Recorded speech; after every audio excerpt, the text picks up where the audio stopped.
What is the role of religion in our ever-changing world? From the NewsChannel 5 network, this is Issues of Faith. Hello everyone, welcome to Issues of Faith. I'm Ben Hall. Today we're talking about comedy and faith and how they interact. Happy to have with us comedian and the president of the Christian Comedy Association, Rik Roberts. Rik, thank you. Well, thanks for having me along, Ben. Thank you for being here. So, how useful do you think comedy is for churches? What have you seen?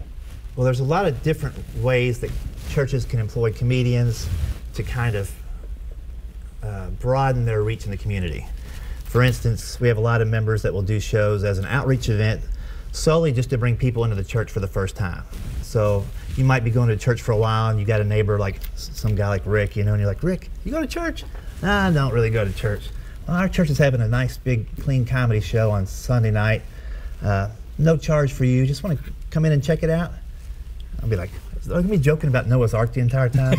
You're like, no, they joke about everything, but it's a clean show.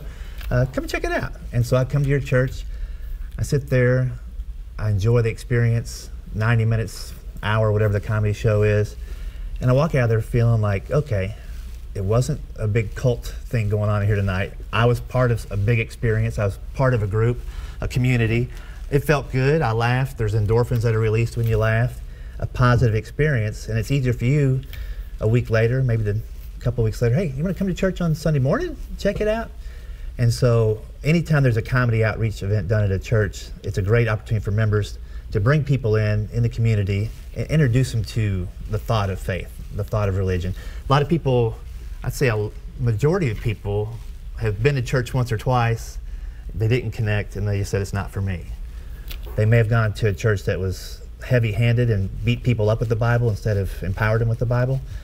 So comedy is a great way to kind of just show them that we're not all crazy people, we're normal, we have flaws. That's the big thing. I think people on the outside of Christianity think Christians are trying to pretend they're perfect people. I think being a Christian is admitting that you're not and that you can't do it by yourself. And comedy is a great way to express that. So this is something, do you think it is something more churches are embracing? Is it something also that churches, let's say you're booked by a church and they're worried, okay, don't offend this group, and wait a minute, don't offend this group, and don't do this or that. I mean, is there also some of that kind of anxiousness there, anxiety? Yeah, well, yeah, absolutely, for sure. Part of what the Christian Comedy Association does is to help train our members in the craft of comedy so that they're solid as comedians, but also in the ministry of comedy so that they're not just being up there having fun for an hour, but they're actually connecting and making an impact beyond just the jokes. And that's a big step. There's a lot of us, myself included, that I could do a clean show for many years before I even knew about the Christian Comedy Association. But once I found out about it, then I realized my comedy could have an impact beyond just me. And that's where I think comedy and faith intersect. Opening a conversation about God or Jesus through laughter is sometimes an easier way to go than, again, just bringing somebody to church on Sunday and beating them up with the Bible for all the sins they've committed. If somebody's looking through the Bible, are they going to see many references to comedy? There's not a lot of, the disciples going behind the barn and cracking jokes, But I do think if you look at the Bible and you understand that, as Christians, our goal is to, as Christians, we realize that the only way to heaven is through Jesus Christ. If, as comedians, we can open the conversation and direct people to that message through comedy, then that's where comedy intersects. I think, just the fact there's not a lot of examples of hilarious stories going on in the Bible, because the Bible's a pretty serious book. Right. The Bible's trying to get you on track. So I think back in those days when they were transcribing and deciding what books went into the Bible, they were picking the serious stories. But some of those stories are made much more accessible through comedy and by lightening people up so they can receive the message. I mean, comedy, not just Christian comedy, but comedy in general is a great way to relax people and have them open and trust you so you can deliver a message. Yeah, that's a good point. Corporate groups use it, all kinds of different groups use comedy for that main purpose. So you're a comedian and you perform in all kinds of places. Is it tough to perform at a church? Is it more challenging? Or do you find you got an audience that's just ready to go? I mean, let's say you're advising other comedians. Is it a challenging environment, or what would you say some of the challenges might be? Yeah, it's probably a little more difficult for people who have started comedy first and then became a Christian later, maybe to clean up their set, because it's not just the words you use, it's the content that you present. I mean, I could speak cleanly about some pretty horrific things, and that would offend people for sure. So for somebody that's already used to telling jokes, they're used to maybe some easier laughs, and so when they're moving into the church environment, it's a great thing because they're learning how to sacrifice their own need for the need of a bigger group. But it is a struggle for a lot of comics, you know. For somebody that's starting fresh and they're thinking, I want to perform at churches, it may be a little bit easier, and they may gravitate towards, you know, church-based topics earlier than the non-Christian comedian who became a Christian comedian. So it can be tricky. Churches are, you know, it's their congregation, so when they bring a comedian on stage or on the platform, they're entrusting their entire group to you. So it's a huge responsibility. Right. And that's part of what we do at the CCA, is to help comics realize that. And you might have a great joke that just barely crosses the line, but there's no need to cross that line, partially because there's going to be pushback from the audience and the rest of the show's not going to be great. There's going to be people who only associate their first visit to the church with something that was not appropriate at the church, and they might not come back to that church. And then again, that church may never have another comedian come back. And we see that all the time. People who were clean comedians that approach the church as a marketplace and not as a mission place, not as a mission field.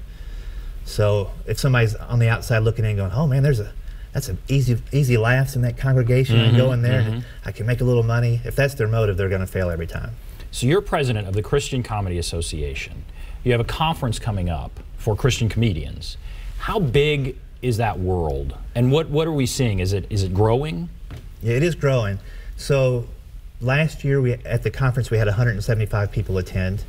Our Facebook group is about 1,700. So there's at least that many that are interested in it. 175 showed up, which is, you know, not only a step of faith towards comedy, but a step of faith of I'm going to do something here and learn some skills. So we have a membership now of maybe 135, 145 that are dues paying members. And so we know we can, you know, count on those people to come through for us. But it is growing. We get, you know, 5 or 6 people a week that are signing up to become members of the CCA.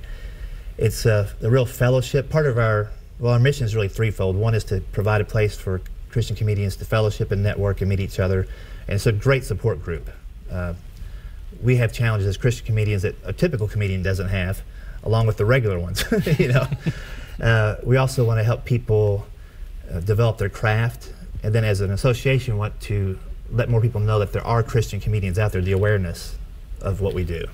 So those 3 things are the focus of the conference, but we spend a lot of time on developing your craft and intertwining your message and the reason that you're there. I think it's a fascinating sort of offshoot of what we discuss a lot on this show, and one of the things we do discuss is churches are struggling with reaching out to this next generation, to younger people. It's different nowadays. You don't just open a door and it's filled with people. You've got to really, many are struggling to reach that market. And so are you seeing that they're more willing to turn to comedy and to having a comedian come in? Is that part of what you're seeing more of? Yeah, I think if we could say the term modern church, you know, the church that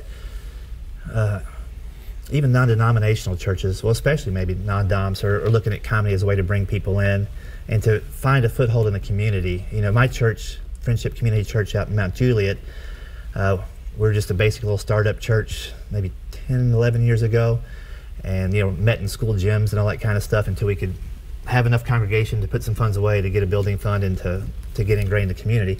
Well, we've got a building now. We're instead of moving further out in the country where there's land and everybody's got new houses, we kind of moved back towards, you know, the city a little bit. We're right on the edge of the Hermitage Mount Juliet border, and we just did our first comedy show 2 weeks ago, and people brought people in from the community. People have been driving by kind of seeing they're building this thing, should we go in? And it was a real great way to open the door and let people come in and see what we're all about. The older traditional churches who maybe are, you know, resistant of having comedians or comedy or even levity, I mean, I went to a few different churches growing up, like most people, and there were some sermons you walked out there and you just felt like you were the worst person in the world. Not that somebody redeemed you from being the worst person in the world. Right, right. And you do see those congregations literally dying off. The people are growing up, they're getting older, they're moving on, and the youth programs aren't healthy. And you see a lot of the more modern churches, the youth programs are really healthy because parents need help. Parents can't always deliver the message and be the parent and be the friend that they want to be and all that stuff. So it is more common in the newer churches, I think, to give comedy a shot. The older churches could benefit from doing that. And, you know, through our association especially, they can research different comics. We could help them find a good comic that would fit them if they needed that help. I think, all right, we need to take a break. Let's talk about that, though. Let's say you're a church and you're concerned about the idea of having a comedian come in, but you think it's a great idea.